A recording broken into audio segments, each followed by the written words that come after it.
La paleobotánica estudia los restos de plantas de tiempos pasados que han llegado hasta nosotros en forma de fósiles.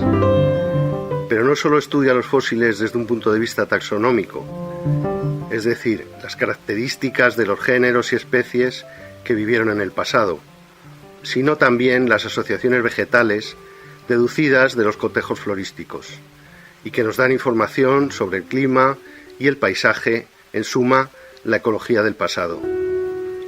Los fósiles, además, arrojan luz sobre la evolución y sobre la filogenia de los grupos de seres vivos y tienen mucha importancia en los estudios paleogeográficos.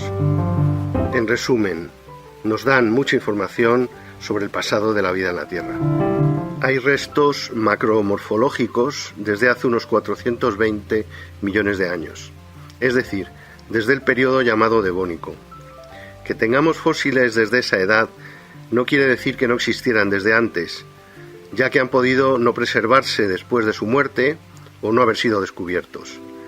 En todo caso, hay información anterior a partir de restos micromorfológicos.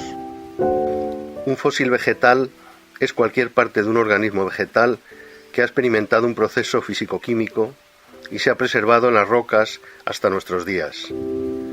Hay varios tipos de preservación, entre ellos compresiones e impresiones, moldes y contramoldes, hipermineralizaciones.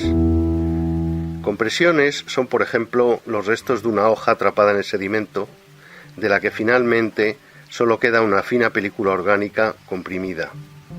Y si no ha llegado a conservarse, pero ha dejado marcada su forma, se habla de impresiones o improntas. Moldes y contramoldes se usan de la misma manera que en escultura. Cuando el sedimento que rodea totalmente el ejemplar, por ejemplo un tronco, se endurece y la parte orgánica que ha quedado aprisionada se pudre y desaparece, queda el hueco de ese ejemplar. Y en el sedimento que lo rodea queda la impronta externa del tronco, el molde. Si ese hueco se rellena con posterioridad de sedimento, se formará una réplica natural del tronco, un contramolde, con la forma externa de la figura original que le ha dado el molde. Las permineralizaciones ocurren cuando el tejido vegetal se ha impregnado de agua que contiene algún mineral, normalmente sílice, aunque puede ser carbonato, o más raro, sulfato. El mineral rellena la célula de la que solo ha quedado la parte más resistente, la pared celular, petrificando el tejido. Si se observa una lámina delgada del fósil, se verán las células mineralizadas. Los fósiles aparecen casi siempre en rocas sedimentarias. Los restos orgánicos caen, se depositan sobre el sedimento y son enterrados. El enterramiento los preserva de la actividad erosiva, de las inclemencias del tiempo y del ataque de predadores y microorganismos. Por tanto, cuanto antes se entierren los restos, más posibilidades tienen de preservarse y fosilizar.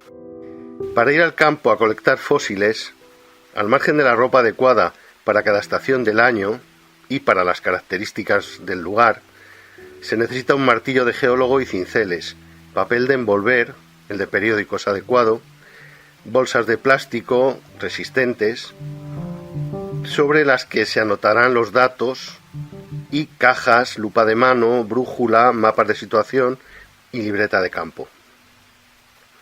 Antes de planificar la salida, habrá que pedir permisos a los organismos pertinentes, ya que existen leyes nacionales y autonómicas de protección de yacimientos paleontológicos.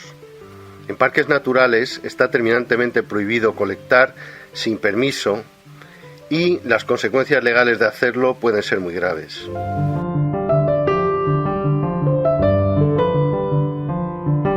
Rara vez se encuentra una planta completa. Lo habitual es encontrar partes de esta, ya sea por rotura, muerte o continua producción como los caducifolios. Estas hojas sueltas, esos trozos de madera o una piña aislada, reciben nombres lineanos cuando se estudian, es decir, género y especie. En realidad, fosiligénero y fosiliespecie, porque son partes del ejemplar completo. Pero como es lo único que se encuentra en el campo y lo único con lo que se puede trabajar, se acepta esta nomenclatura por convenio. La regulación del nombre de los fosilitaxones está perfectamente contemplada en el Código Internacional de Nomenclatura para algas, hongos y plantas, el último de los cuales fue adoptado en Shenzhen, China, en 2017. El Museo de Paleobotánica del Jardín Botánico de Córdoba constituye un aula práctica de paleobotánica, ya que su principal hilo conductor es el avance a través del tiempo geológico, viendo una representación de las floras vasculares de los diferentes periodos desde hace algo más de 400 millones de años hasta casi la actualidad. En sus vitrinas, los fósiles están asociados a dibujos de paisajes tipo y a mapas de las tierras emergidas de cada periodo, para poder relacionar los grupos vegetales que se exponen con una paleogeografía, una paleoclimatología y una paleoecología determinadas.